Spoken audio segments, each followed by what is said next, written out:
আমি এই 2 দিন আগে ইরান থেকে এসেছি। কোত্থেকে? এই 2 দিন আগে ইরানে আমার একটা আন্তর্জাতিক প্রোগ্রাম ছিল, ইরানের একটা রাষ্ট্রীয় প্রোগ্রাম, ইরানের রাজধানী তেহরানে। আমি অবাক হয়ে গেলাম যখন আমি ইরানের রাজধানী তেহরান বিমানবন্দরে নামলাম, ইমাম খামেনি ইন্টারন্যাশনাল এয়ারপোর্ট। সেখানে নামার পরে ওরা আমাকে একটা গাড়ি করে এয়ারপোর্ট থেকে হোটেলে নিয়ে যাচ্ছে। আমি এয়ারপোর্ট থেকে মাত্র 2 মিনিট হাইটা গাড়িতে উঠছি। 2 মিনিট হাঁটার সাথে সাথে আমার পুরা শরীর মনে হয় বরফ হয়ে গেছে।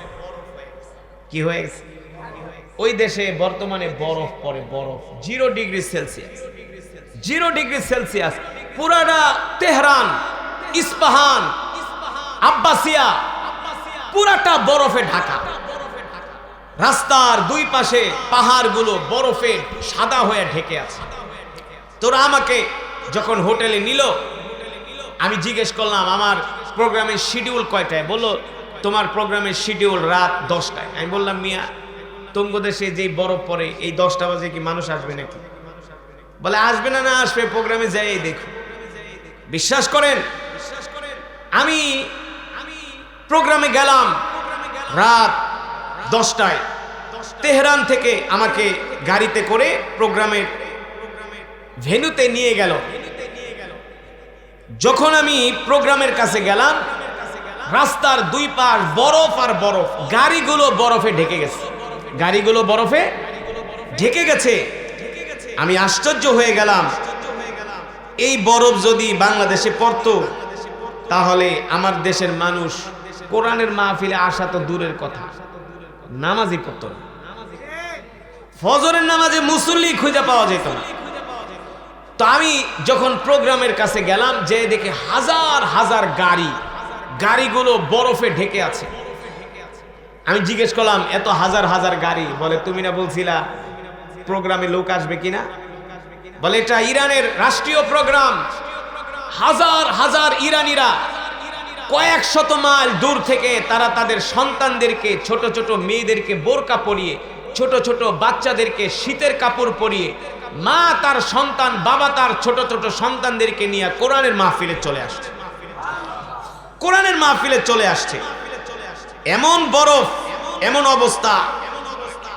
আপনারা এই যে দেখেন, এই এমন ঠান্ডা পড়ে, এমন দেখছেন বরফের অবস্থা।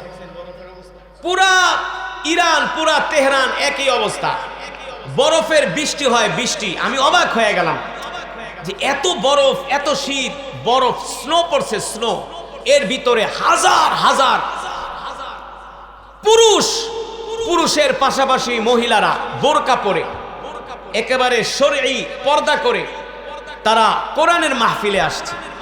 আল্লাহু আকবার। যখন আমি তেলাওয়াত করতে শুরু করলাম, দেখলাম অনেক ইরানিয়ানরা তারা আল্লাহর কোরআন শুনে কান্না করছে। অনেক ইরানিয়ানরা আল্লাহর কোরআন শুনে কান্না করছে।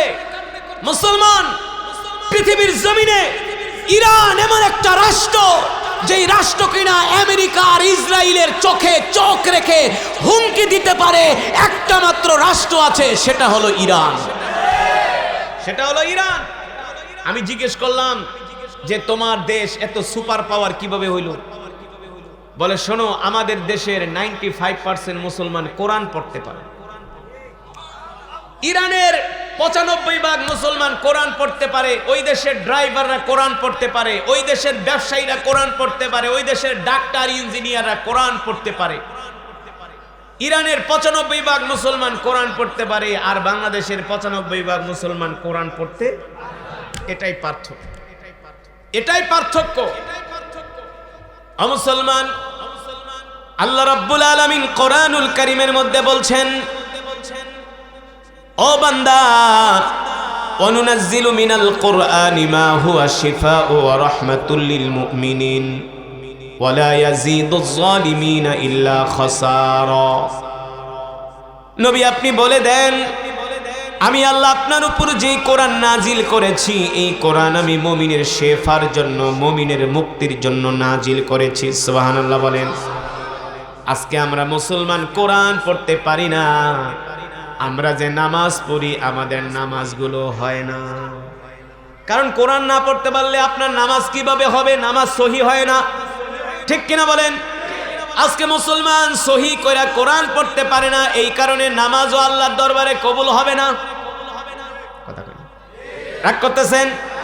আল্লাহ রাব্বুল আলামিন তারপরেও বলছেন, বান্দারে হতাশ হয়ো না, নিরাশ হয়ো না, আমি আল্লাহ তোমাদের জন্য রহমান, আমি আল্লাহ তোমাদের জন্য রহিম। সুবহানাল্লাহ বলে।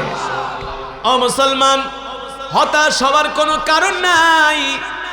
আল্লাহর নবী, বিশ্ব নবী রাহমাতুল লিল আলামিন বলেন, আল্লাহ তাআলা প্রত্যেকটা মানুষকে হাসরের ময়দানে সর্বপ্রথম কিসের হিসাব নিবে? একটু আগে বলছিলাম, মনে আছে নাকি? আল্লাহ জিজ্ঞেস করবে না তুমি কি মাদ্রাসা বানিয়েছো নাকি, তুমি কি মসজিদ বানিয়েছো নাকি, তুমি কি কোটি কোটি টাকা গরিবদেরকে দান করছো নাকি, এই কথা আল্লাহ তাআলা প্রথম জিজ্ঞেস করবে না। আল্লাহ তাআলা জিজ্ঞেস করবে তুমি নামাজ কায়েম করেছিলে কিনা, ঠিক কিনা বলেন? তাহলে আগে মুসলমানের সর্বপ্রথম পরিচয় কি? জোরে বলেন। নামাজ, নামাজ, নামাজ, নামাজ, সালাত, সালাত, সালাত। যেই দিন জুমার নামাজে যেমন করে মুসল্লি হয়, বাংলাদেশের মসজিদে যেই দিন ফজরের নামাজে এমন মুসল্লি হবে, সেই দিন আল্লাহ তাআলা হযরত ওমরের মতো একজন শাসক আমাদেরকে দান করবে। কথা বুঝেন নাই? জুমার নামাজে যেমন মুসল্লি হয়, ফজরের নামাজে যদি বাংলাদেশের প্রত্যেকটা মসজিদে এমন মুসল্লি হয়, সেই দিন বাংলার জমিন জান্নাতের টুকরায় পরিণত হয়ে যাবে।